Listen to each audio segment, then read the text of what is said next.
Bonjour chers amis, Salut. alors je suis de nouveau en compagnie de mon ami Laurent, mon consultant expert en métal.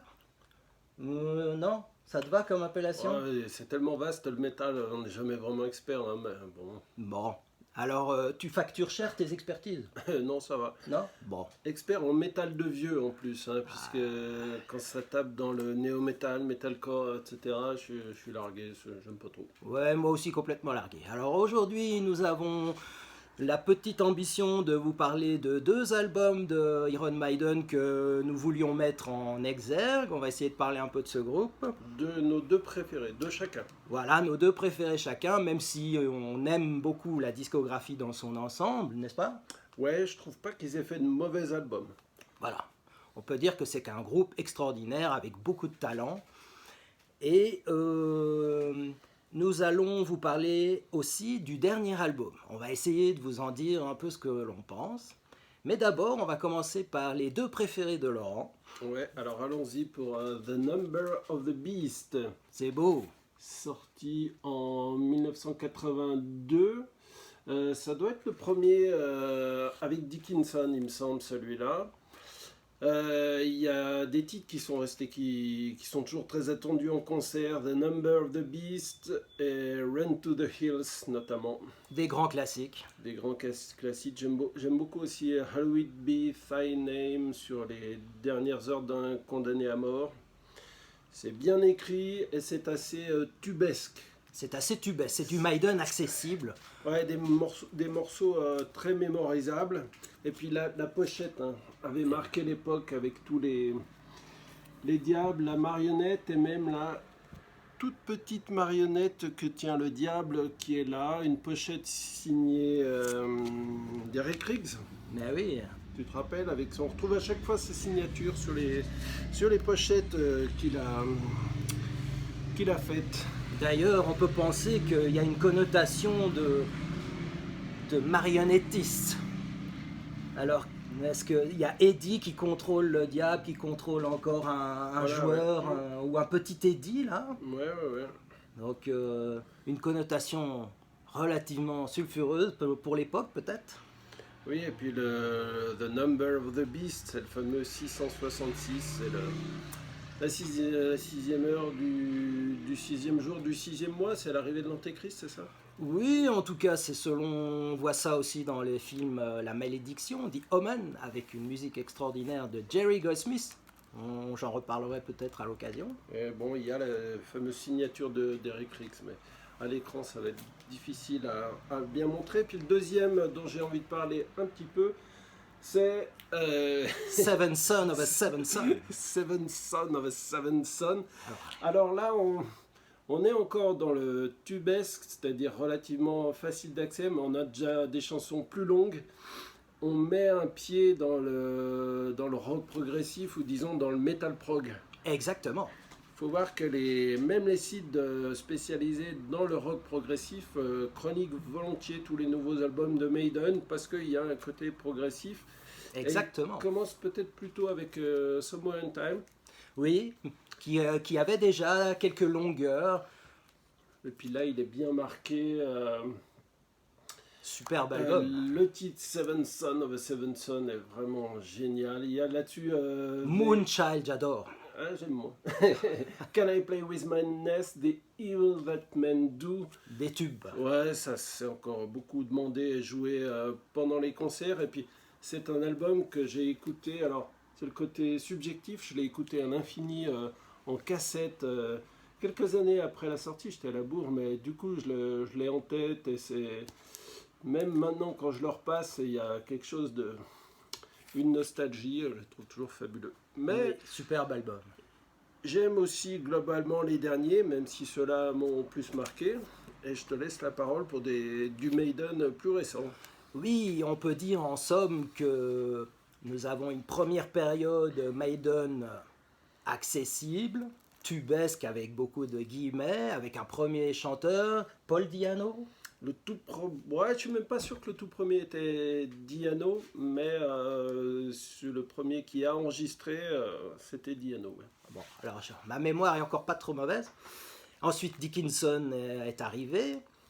Et ensuite, on va dire à partir de, en gros, Power Slave, on a commencé à avoir un Maiden qui nous faisait des intros, des morceaux de Rime of Ancient Mariner, dont on parlait tout à l'heure. Un long morceau d'un quart d'heure. Et ensuite, Maiden a développé ce côté un peu progressif. Et à un moment donné, vers 1995, Bruce Dickinson a voulu un peu partir et nous avons eu un chanteur Blaze Bayley qui est arrivé. Et surtout, un album détesté, j'adore les albums détestés, c'est le fameux X Factor. Et voilà, X Factor, qui est sorti en 1995. Un album qui a été détesté par les journalistes. C'est mon préféré de loin. Alors, il aurait pu être chanté par Bruce Dickinson, même si Blaze Bayley est très doué, c'est un très bon chanteur. Hein, il était dans un groupe avant Wolfsbane, je crois. Ouais, il me semble que c'est ça. Un album très complexe, long, des longs morceaux. Il n'y a quasiment pas de single là-dedans. Il y a peut-être Lord of the Flies et encore. Un album scolaire et en même temps très progressif. C'est vraiment une vraie merveille. En tout cas, je le recommande aussi. J'aime beaucoup.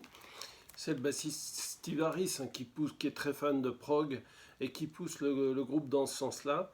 Et peut-être qu'avec l'arrivée d'un nouveau chanteur, il avait eu plus d'influence sur la composition qu'à l'époque de Dickinson, qui peut-être tirait la couverture dans l'autre sens. Mais on va voir qu'avec le retour de Dickinson, oui, aussi, exactement. Ouais. Et finalement, ils ont continué dans cette voie, même quand Dickinson est revenu. D'ailleurs, voilà mon deuxième préféré, The Final Frontier. Il est beau, très belle pochette, superbe album. avec l'étiquette du prix qui est Avec restée dedans. l'étiquette du prix, ouais, on a oublié. Faites pas attention, voilà. On bricole, on bricole. Combien ça coûtait à ce moment-là? 29,99 en quelle année? En 2010. Ça faisait Ouais, longtemps. tu peux rester dans ces prix-là. Voilà, alors là, la même chose. Alors donc, moi j'aime beaucoup cette dernière période, disons les 20 dernières années en gros, depuis Brave New World.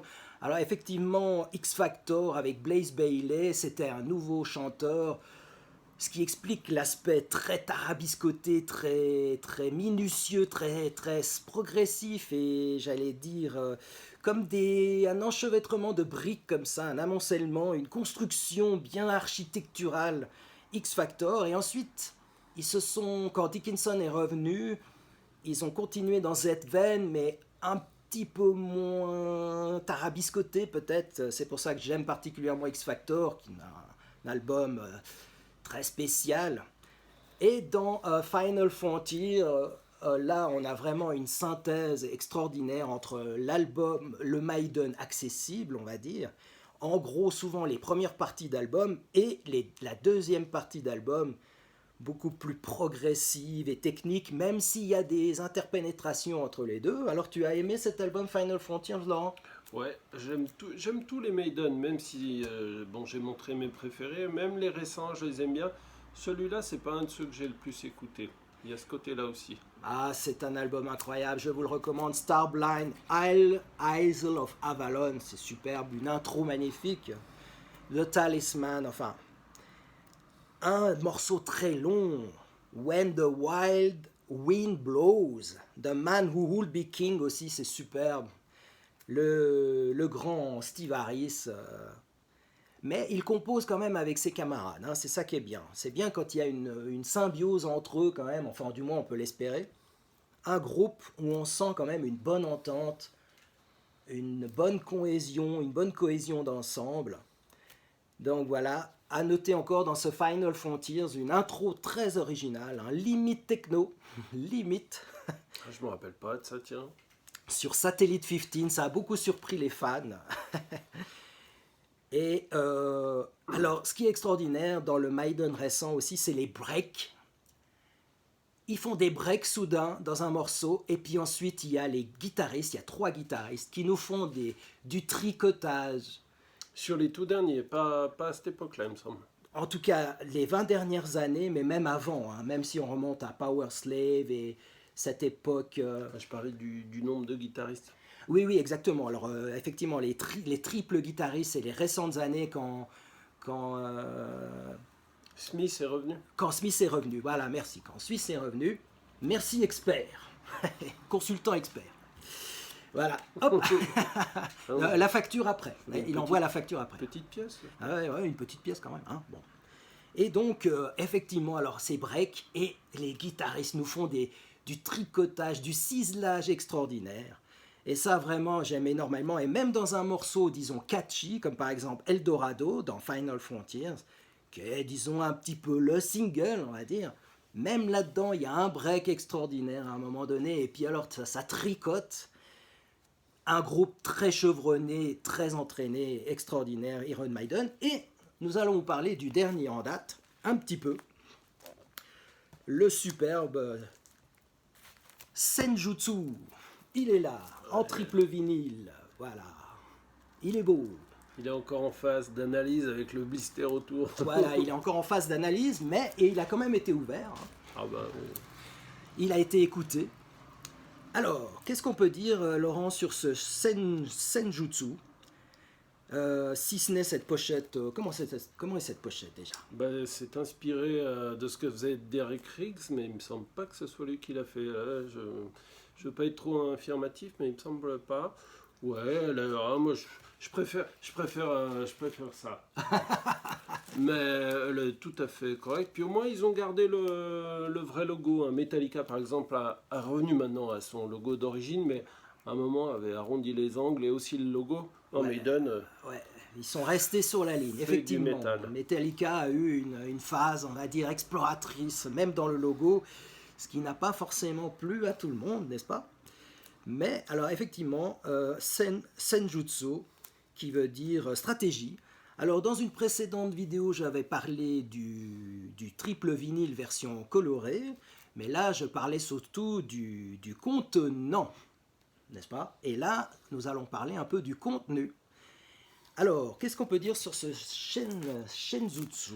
bah, c'est en farfouillant tout à l'heure pour le retrouver, parce que c'était un petit peu le bazar. Ouais, on a dû faire des recherches archéologiques, mais bon. Il était tout près du dernier Halloween. Et on a là aussi à faire un album choral, c'est-à-dire qu'il y a le retour d'Adrian Smith, on est à... Enfin, c'est un gros paquet, hein, Halloween c'est encore pire, il y a 2 chanteurs.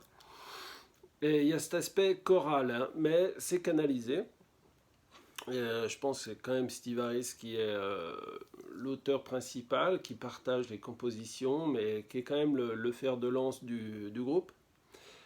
D'une part, après moi je trouve qu'il est, comme les albums récents, il est très long, ça peut chiffonner les fans de pur heavy metal. Là il y a des côtés progressifs comme tous les précédents qui sont très marqués.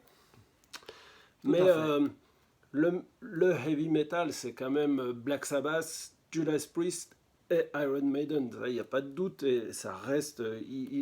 c'est un groupe qui vieillit bien, peut-être mieux que Judas Priest, qui tourne encore. J'ai quand même bien aimé leur dernier album. Ouais. Mais en tournée, bon... Ils sont peut-être moins audacieux, Judas Priest. Ils tournent peut-être plus en rond, entre guillemets. Ah, ils l'ont été, mais ils sont revenus avec le dernier à quelque chose de plus basique. Ah. Et Maiden est audacieux. Et alors, je trouve que c'est parfois très réussi. Je trouve qu'il y a même des moments qui me font très plaisir avec un retour à des titres qui me renvoient bien à cet album. Et puis il y a des titres un petit peu plus faibles. Quand je réécoutais tout à l'heure le premier et le troisième, alors il y a le single qui est... The Writing on the Wall, avec une introduction comme les musiques de films western, comme ça, avec de la guitare sèche, c'est assez étonnant. Et le tout premier titre, je crois que c'est Senjutsu d'ailleurs. Oui, exactement. C'est le premier titre, oui. J'accroche moyen. Et après, par contre, sur tout l'album, je trouve que c'est pas mal. Et avec des grands moments, la voix de Dickinson est... Ah oui, tu trouves qu'il vieillit un peu? Un petit peu. C'est pas catastrophique, mais c'est pas là qu'il est dans sa plus grande forme. Ouais, il a encore de la marge, je trouve. Hein, globalement, pour moi, quand même, du très bon Maiden. Meilleur que J'allais dire que The Final Frontier, pardon. Tu blasphèmes, tu blasphèmes. Non, que j'aime bien aussi, mais je placerai celui-là devant. Ah oui, alors ce chaîne Senjutsu est un très bon album, avec effectivement un schéma classique du Maiden contemporain, c'est-à-dire une partie première accessible, disons plus accessible, et une seconde partie plus audacieuse avec des intros, des développements de Darkest Hour, c'est super, de Parchman aussi, superbe, des longs morceaux comme ça de 12 minutes. Là aussi, les guitaristes se font plaisir. C'est ça qui est magnifique avec ce groupe, c'est qu'ils n'ont aucune contrainte financière, hein. Ils ont plus qu'une assise à ce niveau-là qui est très confortable. Donc, ils peuvent se faire plaisir, ils peuvent vraiment faire la musique qu'ils aiment. Et ça c'est vraiment un luxe pas très répandu hein, dans la musique, tout style confondu. Donc, voilà, un album super. Maiden, ce sont toujours les professeurs, on va dire, hein. Ah oui, parmi les grosses références du métal, et puis ouais, ils ont la particularité de ne pas avoir tellement faibli. Hein. En effet, au contraire, moi je trouve qu'ils se bonifient avec l'âge. C'est vraiment les profs, quoi. Ils pourraient faire des cours et tout le monde serait vraiment dans la classe, sagement à l'écoute des professeurs. C'est un peu ça, Maiden, hein, parce qu'alors vraiment, on aurait pu citer aussi A Matter of Life and Death, qui est un album extraordinaire, extraordinaire. Vraiment, je vous le recommande aussi. Aussi avec des longs morceaux, des développements, c'est vraiment une construction architecturale et les guitaristes qui se font plaisir et tout. C'est voilà, un groupe extraordinaire avec une carrière Ouais. mémorable. Et une nouvelle réussite, pas de déception. En effet, on vous recommande vivement donc ce Senjutsu, la stratégie, je crois, en japonais. Voilà, ça a dû faire plaisir au public japonais, aux fans japonais. Voilà Laurent, alors je voulais faire encore une petite incursion avec... j'ai eu la surprise en regardant, en revoyant un film d'horreur un petit peu sulfureux qui s'appelle Incubus, avec John Cassavetes, un acteur que l'on voit dans Rosemary's Baby, musique de Joseph Comeda, qu'on voit dans Fury aussi, musique de John Williams. Et dans Incubus, que j'avais vu à l'époque en cassette vidéo, je ne me souvenais plus qu'il y avait Bruce Dickinson qui fait une apparition avec un titre, non pas d'Iron Maiden, mais de Samson. Et je ne m'en rappelais pas du tout. J'ai dû faire ma petite enquête, hein, là je vous l'avoue. Donc je ne sais pas si tu te rappelles de Samson, Oui, oui. Samson. Là je pense que tu connais mieux que moi, hein. Ouais, il me semble qu'à un moment, il y avait Paul Thunderstick à la batterie chez Sanson aussi, qui est devenu connu dans le milieu du pur métal. Mais oui, il y avait, quand Dickinson arrive dans Maiden, il venait de Sanson, ouais. Il venait de Samson, bah voilà. Bah, moi je ne le savais pas. Alors j'ai essayé avec Shazam pendant que le titre qui s'appelle Vice Versa, rien à voir avec les inconnus, hein. Je me disais mais qu'est-ce que c'est que ce titre? C'est un titre de Maiden et tout. Le Shazam n'arrivait pas à trouver. Et après en regardant sur internet, voilà, dans ce Incubus, alors c'est un film très sulfureux, hein, ça raconte l'histoire, disons, d'une entité démoniaque qui féconde des demoiselles et des dames, comment dire, sans qu'elles soient très très très consentantes, on va dire ça comme ça. Voilà, hein. Et il y a, voilà, pour la petite anecdote, Bruce Dickinson, donc ce film date de 82. Donc en 82, on peut Ah, croire que Dickinson était dans 100 ans. alors, tu me l'apprends là pour ce film, mais dans les interviews, Steve Harris disait que pour ce qui est des clips, Maiden a fait beaucoup de clips sur scène tout simplement parce qu'ils n'étaient pas hyper à l'aise devant la caméra. Sauf Bruce Dickinson et Steve Harris disaient que vu qu'il avait été acteur, alors peut-être que... Mais est-ce qu'il est là que pour la musique ou il a un petit rôle aussi? Non, non, c'est vraiment un petit Ah clin non, non, d'œil. il a fait acteur par ailleurs. Alors. Sur scène d'ailleurs, comme tu dis, cette chanson Vice Versa est sur scène d'ailleurs. Ah, donc on le voit quand même. On le voit apparaître, et on le reconnaît. Ouais, donc il est quand même un peu acteur à ce moment-là, ouais. Ouais, en quelque sorte. Voilà, c'était donc cette petite parenthèse sur Iron Maiden sympathique. Merci beaucoup Laurent. Avec plaisir, à refaire. À refaire, à la prochaine, on verra. Alors, ce dont on trouvera un petit sujet sympathique. Ouais, quelle idée tordue on va trouver. Mais on trouvera quelque chose. Annie Cordy, on hésite. Jacques Lantier. Non. Non. Bon, Jacques Lantier, non, mais Annie Cordy, bon, peut-être pas. Peut-être pas tout de suite. Ok. Merci beaucoup. À bientôt. À bientôt.